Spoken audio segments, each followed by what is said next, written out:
ఓం శ్రీ గురుభ్యో నమ. ఓం శ్రీ మాత్రే నమ. అంగారక గ్రహము జూలై 23 నుంచి ఆగస్టు 7వ తారీఖు వరకు కూడా కుజుడు తన సొంత నక్షత్రమైన మృగశిర నక్షత్రంలో వృషభ మిథున రాశుల్లో సంచారం చేయటం వల్ల ఎలాంటి ఫలితాలు జరగబోతున్నాయి. సహజంగా అంగారకుడు కుజుడు ఏ స్థానాల్లో ఉంటే మంచి ఫలితాలు వస్తుంది, గోచారీత్యా ఏ స్థానాల్లో ఉంటే చెడు ఫలితాలు వస్తాయో ఒకసారి తెలుసుకుందాం. ముందు ముఖ్యంగా అంగారక గ్రహానికి యొక్క కారకత్వాలని మనం పరిశీలన చేయాలి. ఏం చెప్పారు శాస్త్రంలో అంటే సత్వ భూ ప్రాకార రోగ వ్రణ సాహస శస్త్ర అగ్ని సందర్శనోత్పాటన భాతృక కుజ అన్నారు. అంటే భూ సంబంధ వ్యవహారాలు, కోర్టులు, రియల్ ఎస్టేటు, అన్నదమ్ముల సమస్యలు, శారీరక బాధలు, కెమికల్ కంపెనీలు, మిషనరీ, మార్కెటింగు, భూమి, ఇండ్ల నిర్మాణము, న్యాయ వ్యవస్థ, న్యాయవాదులు, రక్షక భటులు, అలానే సైన్యము, మేనేజ్మెంటు, భూములు అమ్మడము కొనడము, మేస్త్రీ పనుల వాళ్ళు, యంత్ర సంబంధమైన వ్యవహారాలు, మెకానికల్ ఇంజనీర్సు, కెమికల్ కంపెనీలు, కెమిస్ట్రీ లెక్చరర్సు, రోగములు, శస్త్రచికిత్సలు, అగ్ని భయాలు అంటే రియల్ ఎస్టేటు, రైతులు, కెమికల్ కంపెనీలు, పిత్రార్జితము, కోర్టు సమస్యలు, ఇలాంటివన్నీ కూడా మొదలగు కుజుడి యొక్క కారకత్వాలు అంటారు. సహజంగా కుజుడు మకర రాశి ఉచ్చస్థానం అయితే నీచస్థానం దానికి సప్తమం ఏమవుతుందంటే కర్కాటకం వస్తుంది. అంటే కర్కాటకం నీచస్థానము, మకరం అనేది ఉచ్చస్థానము, మేషము, వృశ్చిక రాశులు కుజుడికి స్వక్షేత్రాలు అవుతాయి. ఇక్కడ కుజగ్రహం సహజంగా ఎవరి జన్మలగ్నం నుంచి అయినా కుజుడు 2, 4, 7, 8, 12 స్థానాల్లో ఉంటే దాన్ని జాతకరీత్యా కుజదోషం అంటారు. మనం ఇప్పుడు చెప్పబోయేది ఏంటంటే గోచారరీత్యా చెప్పబడే ఫలితాలు. అంటే గోచారరీత్యా చెప్పబడే ఫలితాలకు ఒక విధానం ఉంటుంది, బర్త్ చార్ట్ నుంచి పుట్టినప్పుడు ఉండే జాతకానికి మరొక విధానం ఉంటుంది. నేను చెప్పింది జన్మలగ్నం నుంచి, అంటే బర్త్ చార్ట్ నుంచి 2, 4, 7, 8, 12 స్థానాల్లో ఉంటే దాన్ని కుజదోషం అంటారు. ఇప్పుడు మనం చెప్పేది ఏమిటంటే గోచారరీత్యా చెప్పబడే ఫలితాలు. ఈ గోచారరీత్యా చెప్పబడే ఫలితాల్లో అది చంద్రరాశి నుంచి చూస్తారు కాబట్టి ఎవరైతే రాశి ఉంటుందో వాళ్ళ రాశి దగ్గర నుంచి 3వ స్థానం, 6వ స్థానం, 11వ స్థానంలో కుజుడు ఉంటే మంచివాడు అని అంటారు గోచారరీత్యా వాళ్ళ రాశి దగ్గర నుంచి. మరి మేషాది ద్వాదశ రాశుల వాళ్ళకి కుజుడు యొక్క ఫలితం ఏ విధంగా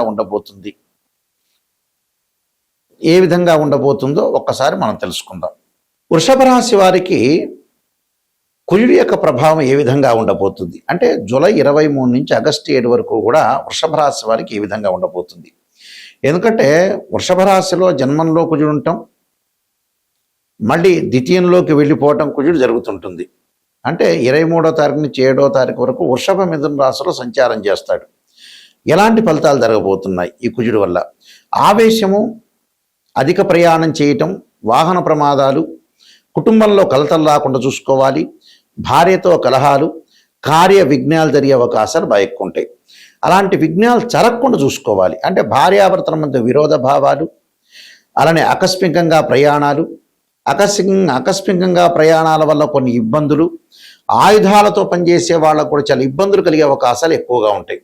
అంటే ప్రతి విషయంలో కూడా కొంత ఆలోచన చేసి ముందుకెళ్ళటం అనేది చాలా ఇంపార్టెంట్ ఇక్కడ. అలానే ఎలాంటి వృత్తి ఉద్యోగాల్లో కూడా, వ్యాపార రంగాల్లో కూడా కొంత ఆవేశం లేకుండా లౌకిక విధానాన్ని అనుసరించి ముందుకు వెళ్ళాలి. అంటే కుటుంబ పరంగా ఇబ్బందులు ఉండకూడదు, ఆరోగ్యపరంగా ఇబ్బందులు కలగకుండా చూసుకోవాలి. అంటే దీర్ఘకాలిక వ్యాధులు ఉన్న వాళ్ళు కొన్ని ఇబ్బందులు కలగటం ఒకటి, వాహన ప్రమాదాలు జరగకుండా చూసుకోవాలి. అలానే కుటుంబంలో అన్నదమ్ముల మధ్యలో కూడా చిన్న చిన్న డిస్ప్యూట్స్ రావటం, కుటుంబంలో మనశ్శాంతి లేకపోవటం, సరైన ఆలోచనలు లేకపోవటం, సరైన ప్రణాళికా విధానంలో వెళ్ళలేకపోవడం జరుగుతూ ఉంటుంది. అంటే కొద్దిగా జాగ్రత్తగా ఉండాలి. అంటే ఆరోగ్యాన్ని జాగ్రత్త ఉండాలి, వాహన ప్రమాదాల విషయంలో జాగ్రత్త ఉండాలి, ఆవేశమైన నిర్ణయాలు తీసుకోకూడదు. ఇళ్ళు ఇలాంటివన్నీ కూడా కొనుగోలు చేసేటప్పుడు కూడా కొన్ని ఇబ్బందులు కలిగే సూచనలు బాగా ఎక్కువ ఉంటాయి. కాబట్టి ఇలాంటి ఇబ్బందులు కలగకుండా చూసుకొని ముందుకెళ్ళటం చాలా మంచిది. అయితే వీళ్ళు ప్రత్యేకంగా పరిహారం చేయాల్సింది ఏమిటంటే సుబ్రహ్మణ్యం యొక్క స్తోత్ర పారాయణం మంగళవారం రోజున కుజహోరలో చదవటం ఒకటి.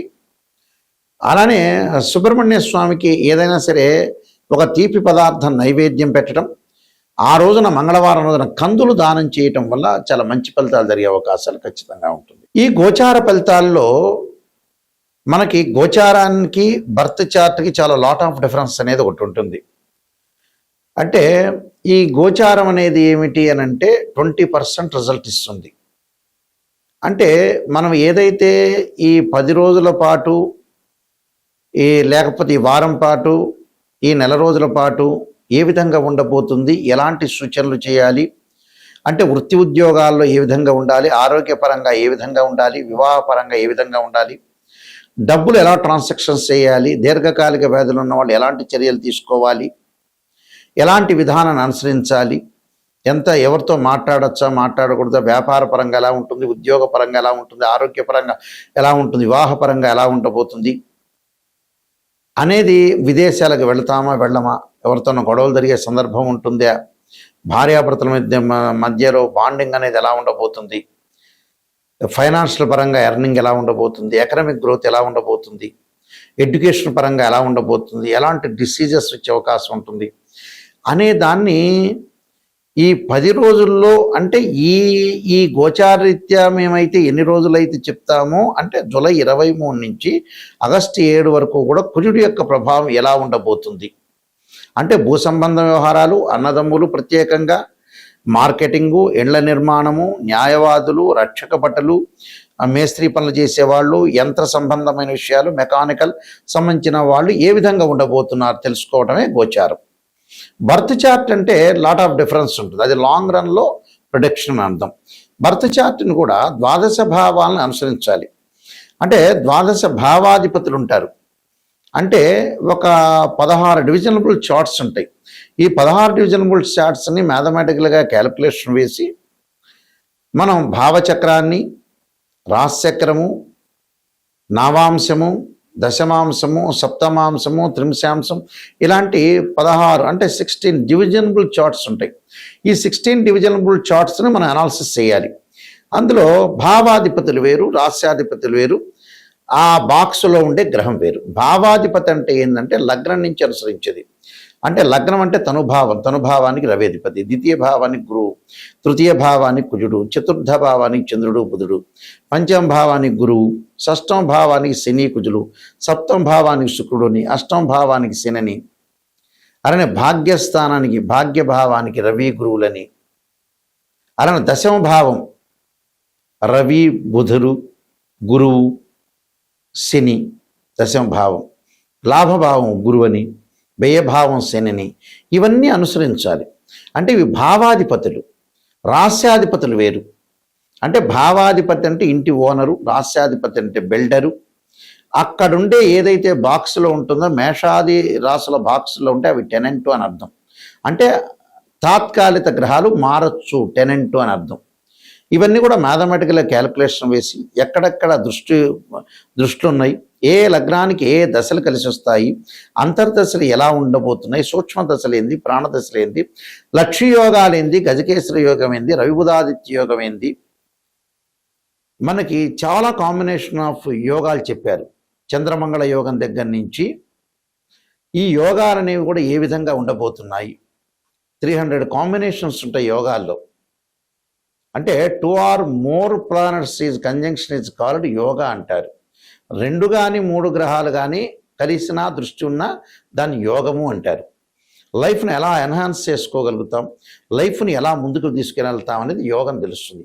యోగము అంటే 2 గ్రహాల యొక్క కలయిక. అంటే 2 or more planets is called yoga అంటారు. దాని డెఫినేషన్ అది. మ్యాథమెటికల్ అనాలిసిస్ చేసి మనం చెప్పేది యోగము అంటారు. యోగము, గ్రహాలు, ఉద్యోగాలు, వ్యాపారాలు, ఇలాంటివన్నీ కూడా బర్త్ చార్ట్ ద్వారా తెలుస్తుంది. నిజాన్ని తెలుసుకోవటం చాలా ఇంపార్టెంట్. ఎక్కడైతే నెగిటివ్ ఉంటుందో దాన్ని మనం పాజిటివ్ చేసుకుంటే మనం కంప్లీట్ మ్యాన్ అయినట్టు. నిజాన్ని తెలుసుకోలేదనుకోండి, అనవసరంగా ఆస్ట్రాలజీని అప్రోచ్ కావటం అనేది మంచిది కాదు. నిజాన్ని తెలుసుకుంటేనే మనం బాగుపడే అవకాశాలు ఎక్కువగా ఉంటాయి. ఎందుకంటే సత్యం ఎప్పుడు కూడా సత్యమే.